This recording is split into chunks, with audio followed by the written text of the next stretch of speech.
Well, Professor Westland, we wanted to go back. You talk about two types of innovative drivers in your work, functional and circumstantial, and go on to mention that most innovation doesn't arise from inside the firm. Would you care to elaborate on that? Because I think that's a surprising tidbit for most out there. I'm surprised that it would be surprising. It's very expensive to come up with new ideas, whether that is technology-based innovation or whether you're just talking about new ways to deliver something in a market. The best way to find out what's new in technology is to read about it on the internet, find out what your competitors are putting into their products. With the auto company, for example, which we've just been talking about, my guess would be that the first company that buys one of Volkswagen's new model cars is going to be GM, and maybe the second one is going to be Ford, and the third one's going to be Honda. They're going to be taking that apart. Their engineers are going to be taking that apart and finding out what these guys have done. And see if there's anything they can do to innovate in their products. And I think that is to be expected, and it is one of the best ways to do very effective research and development. Okay, fantastic. So having worked with a number of organizations, large and small, and we'll toss this over to Ashish, would you say it's a common frustration or contention point? What's their most common frustration or contention point in their search for new and innovative approaches and IP? Yeah, that's another really good question. I think it boils down to the type of individual in the organization that's trying to create the change. If it's an incremental change, they're looking for probably a cost point or an integratability of a new technology within an existing infrastructural kind of set of capital equipment that they have. But if you're looking for a disruptive change, there's a lot of frustration around how do I understand what the technology's value is today and where it will be 20 years from now, right? Because again, if you even have a small, a good idea, for example, X-ray film was completely wiped out in the early 2000s by digital technology. Now all X-rays are done using digital scans, and so all the people that used to make the spools for all the X-ray film are completely obsolete. And so if you went into that market back in those days, you thought you might have a really good idea, but it wouldn't stand the test of time. Okay, great. So as your Daniel, studies continue, what would you say when coming up with solutions that are out of the box? And that's a challenge that, is typical with Pre-Scouter and, every company that's trying to be ahead of the curve or match talent. And what would you say would be one way to think outside of the box and maybe, talking about different technologies that people wouldn't consider applying these days. Is there a strategy to kind of get to that? I think, I would love it if the answer was easy, but I do think what Chris was mentioning earlier with sort of being widely read and, on the internet and in academia, of course, in specific journals, I think it is really important because you can, one great way to sort of innovate or, think outside the box with solving problems is to borrow techniques from other fields. Could be other companies in the case of businesses or other fields in the case of academia, but the whole idea of reading outside your comfort field, understanding how they solve problems, and then trying to integrate that into your own work, I think is actually, it's difficult at first, but I think it's incredibly powerful because you can really sort of synthesize together.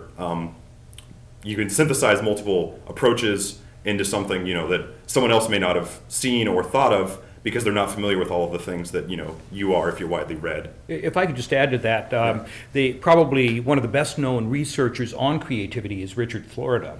And he has emphasized how important it is to have divergent views within a company.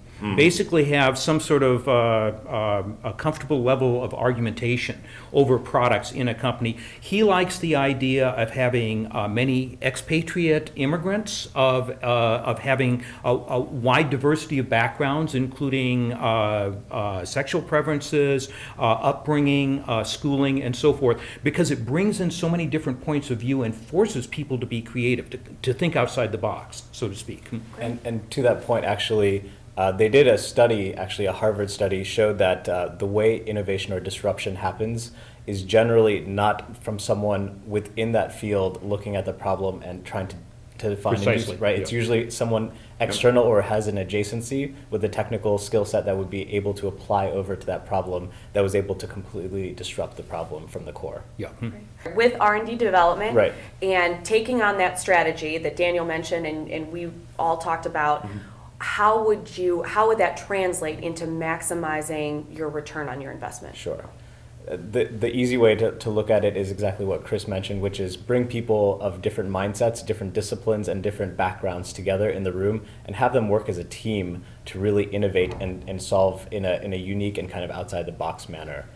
You don't want them to be encumbered by constraints in the beginning, but as they come up with more and more ideas, refining those ideas down and kind of setting a proper course trajectory is usually a good way to go. If I can add to that too, management in this environment is very, very That's what I difficult. was going to say. Yeah. It's like herding cats. And I have one daughter who's in San Francisco. She works for Square, a small organization under Jack Dorsey. He was the founder of Twitter and has since moved over to Square. Very, very bright people, some of the best and the brightest around. But they're also free thinkers and aren't necessarily always the most mature people.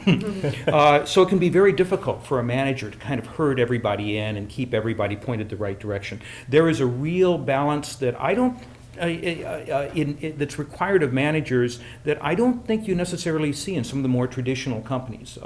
It's requiring a new, more energetic, more widely read sort of manager in order to make these companies successful. And I haven't even gotten to the ROI aspect of this. I think just making sure that you can actually continually be productive is very difficult in these kind of environments. But it's not optional either. Great. Last question for this segment. Globalization certainly ramping up the pressure on the United States to be even more innovative. It's fair to say China is a competitor in this industry. They're spending a lot on R&D spending. How would you say their investment in R&D has kind of put the pressure on the U.S. and how are we reacting? Professor Wesson, we can start with you. Okay, I think I can speak with some authority that I spent about half of my year in China, and I have faculty positions at Beihang, Tsinghua, Hagongda in Harbin, and University of Science and Technology in Hefei. And I think you have to differentiate government spending from private spending, because private spending, I think, has been incredibly innovative. Probably one of my favorite entrepreneurs in China is Robin Li, whose sister actually happens to be at University of Illinois, down at UIUC. But Robin Li now is the richest man in China. He's the head of Baidu. I know a number of people at Baidu, although I think as an American I'm perhaps not that welcome there. But they're doing some very innovative things that Google should be doing. That perhaps they aren't. They're doing some very innovative things that are oriented towards what is now the largest domestic market in the world. In terms of creativity, China, I think, almost underrates itself in terms of how creative it is. And if we think they're a threat now, 10 years from now, they're going to be much more of a threat in terms of their ability to generate revenue from new business models, their flexibility, sort of the Darwinian flexibility of their businesses. In the private sector, they're doing an incredible job with generating new knowledge. Okay, fantastic. I would definitely agree with everything that you mentioned. I would also say that the emphasis on education is extremely different in terms of the government's approach to innovative education for their populace. So what they do, and it's encouraged that they take their undergraduate, they take their PhDs outside of China. They learn the skill sets of the world, and then they offer them really great positions when they come back as professors. The 1,000 Talent program is an active one over there right now, recruiting quite a few of my colleagues. And it's an innovative program at the core to basically help accelerate the knowledge transfer from around the world. Yeah, no, I think that's true. So I have my grant from the 1,000 Talents program at Beihang, and that's been great because it opens up a lot of opportunities for me to participate in their research that I wouldn't otherwise have, and I think this is true for other people that are in that program. There's also the point that the Chinese start learning English from the time they're in grade school. I think in India, you have a similar culture. You've got this Confucian culture in China. In India, you've got a culture where the parents really push their children to be competitive intellectually. And English in India is spoken, almost as a first language, but in China it isn't. And I think it's very difficult. Just as it's difficult for us to learn Chinese, very difficult for the Chinese to learn English. But they're doing a much better job of that and a much better job of reaching out globally than I think we are right now in the U.S. Well, and that begs the last follow-up question, which I think you've answered. Does the U.S. need to be more integrated, more global in order to stay ahead of the curve? Absolutely. Absolutely. Any suggestions on how to do that?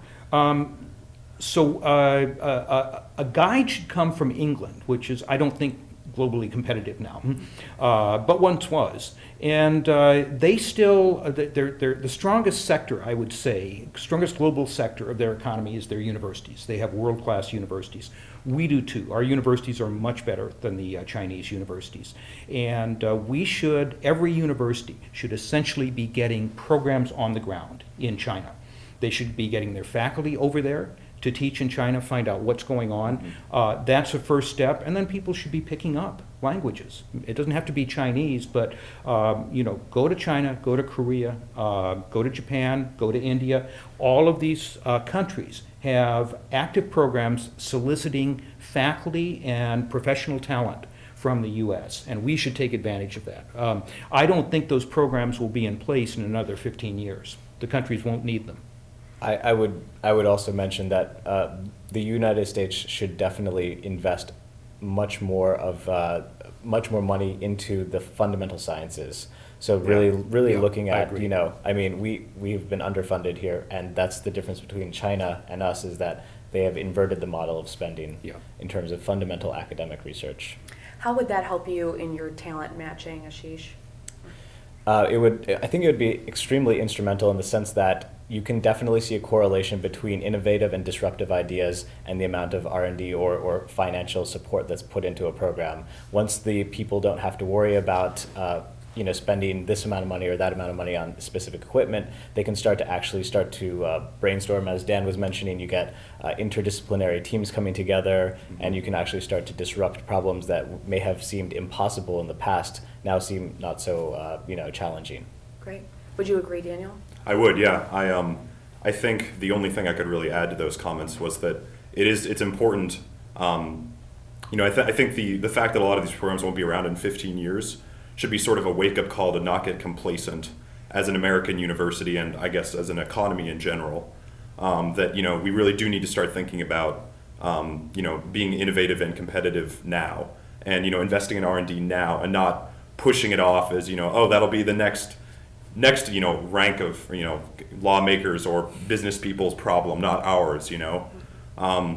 There's actually just a study released that showed that while budgets for R&D spending in the United States from the government have been flat or slightly increasing, once you account for inflation, they've been decreasing steadily for 15 years, and that's in stark contrast to China and India and Japan, where I don't know the numbers, but they've certainly outstripped inflation. And are actually investing a lot more than we are.